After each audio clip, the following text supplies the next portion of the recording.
Doctor Vitthalrao Vikhe Patil foundation, college of agriculture च्या वतीनं NSS स्थापना दिवस या ठिकाणी साजरा करण्यासाठी आपण सर्व एकत्र आलेलो आहोत. आदरणीय व्यासपीठ संस्थेचे सन्माननीय प्राचार्य doctor Raut sir, doctor Gaikwad sir, college of ॲग्रिकल्चरचे कार्यक्रम अधिकारी NSS कार्यक्रम अधिकारी दांगडे सर आणि विद्यार्थी मित्रांनो, समारोपाची जबाबदारी माझ्यावर आहे. कारण की सगळं सांगून झालंय.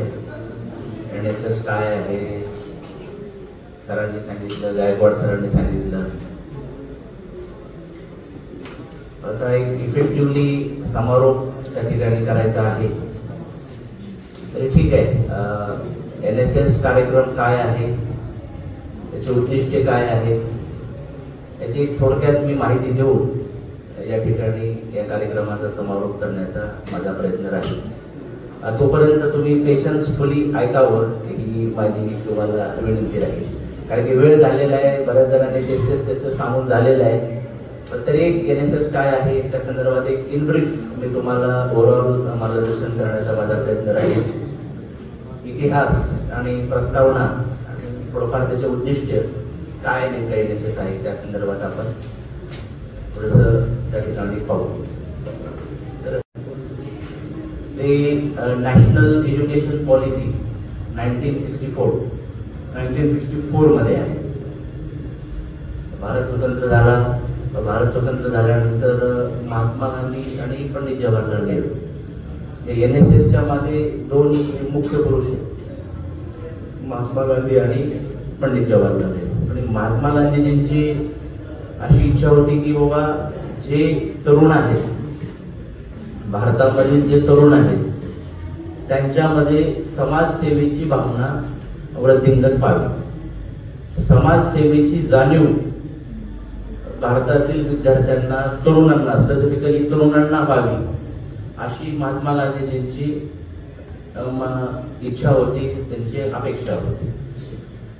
त्या अनुषंगानं त्या ठिकाणी राष्ट्रीय शैक्षणिक धोरण, त्याला की आपण नॅशनल एज्युकेशन पॉलिसी असं म्हणतो. आता NEP 2020चं इम्प्लिमेंटेशन चालू आहे, सगळ्यांना तुम्हाला माहिती असेल. NEP 2020 म्हणजे नॅशनल एज्युकेशन पॉलिसी 2020चं इम्प्लिमेंटेशन चालू आहे. तर जेव्हा नॅशनल एज्युकेशन पॉलिसी 1964 मांडण्यात आली तेव्हा हा विचार की काहीतरी संरचनात्मक कार्य भारतीय तरुणांनी करावं, समाजाची काहीतरी सेवा तरुणांनी करावी, हा विचार जो महात्मा गांधीचा आहे तो पुढे ठेवून नॅशनल एज्युकेशन पॉलिसी 1964 मध्ये NSS चा त्या ठिकाणी मेन्शनिंग केलं किंवा NSS चा उल्लेख केलेला आहे. इथं NSSचं बेसिक आहे. दोन प्रकारचे एज्युकेशन आहेत, किंवा बेसिक एज्युकेशन आहे आणि SUPW त्याला म्हणतो आपण, सोशली युजफुल प्रोडक्टिव्ह वर्क. हे शिक्षणामुळं बेसिक एज्युकेशन म्हणजे काय आहे, तुमचं बुकिश नॉलेज आहे. तुम्ही जे काही शाळेत स्कूल एज्युकेशन घेतलं, कॉलेज एज्युकेशन, हे जे काही बुकिश नॉलेज आहे. आणि नंतर दुसरं एक फॅक्टर आहे त्याच्याबद्दल असोसिएट असा SUPW, त्याला म्हणायचं सोशली युजफुल प्रोडक्टिव्ह वर्क. म्हणजे इंटेन्शन काय आहे, तर तरुणांची हॉलिस्टिक डेव्हलपमेंट व्हावी, सर्वसमावेशक डेव्हलपमेंट व्हावी, या मेन इंटेन्शननं NSS ला त्या ठिकाणी करिक्युलम मध्ये इंट्रोड्यूस करण्यात आलेला आहे. ते सोशली युजफुल प्रोडक्टिव्ह वर्क. इथं शब्द आलेला आहे सोशल किंवा समाज. म्हणजे NSSच्या केंद्रस्थानी काय आहे, समाज आहे. म्हणजे ज्या समाजामध्ये आपण राहतो त्या समाजाचं आपण काहीतरी देणं लागतो, हा पहिला विचार तिथं मनामध्ये बाळगला पाहिजे जेव्हा तुम्ही NSS चे व्हॉलेंटियर होतात किंवा NSS तुम्ही म्हणजे NSS मध्ये भाग घेतात किंवा पार्टिसिपेट होण्याची तुमची इच्छा आहे. समाज आणि समाजाचं मी काहीतरी देणं लागतो ही भावना जोपर्यंत तुमच्यामध्ये येत नाही तोपर्यंत NSSचा काही उपयोग नाही. समाजासाठी संरचनात्मक कार्य करणे ही भावना जागृत होणं महत्वाची आहे. डिग्री घेणार आहात, तुम्ही शिकणार आहात, डिग्री घेऊन जॉबला जाणार आहात. बऱ्यापैकी आता बऱ्याच जणांची इच्छा असेल सरकारी नोकरी करावी. आयडी वाल्यांचं इंटेन्शन मेन तेच असतं किंवा एनी हो सरकारी नोकरी कशी मिळेल, MPSC UPSC त्या पद्धतीने कोणी बिझनेस मध्ये जाईल. या सर्व गोष्टी आहेत त्या होणारच आहेत. पण त्याच्यासोबत आपण ज्या समाजामध्ये राहतो त्या समाजाचं देणं आपण लागतो आणि त्या समाजासाठी आपण काय करू, काहीतरी केलं पाहिजे ही भावना विद्यार्थ्यांमध्ये जागृत व्हावी यासाठी ह्या NSSचा त्या ठिकाणी उगम झालेला आपल्याला पाहायला मिळेल. मग काय आहे NSS नेमकं काय आहे? आपण ज्या समाजामध्ये राहतो त्या समाजाचे काय प्रॉब्लेम्स आहेत, त्या समाजाच्या काय अडचणी आहेत आणि कम्युनिटी एंगेजमेंट म्हणजे त्या समाजामध्ये तुम्ही स्वतःला एंगेज करून घ्या.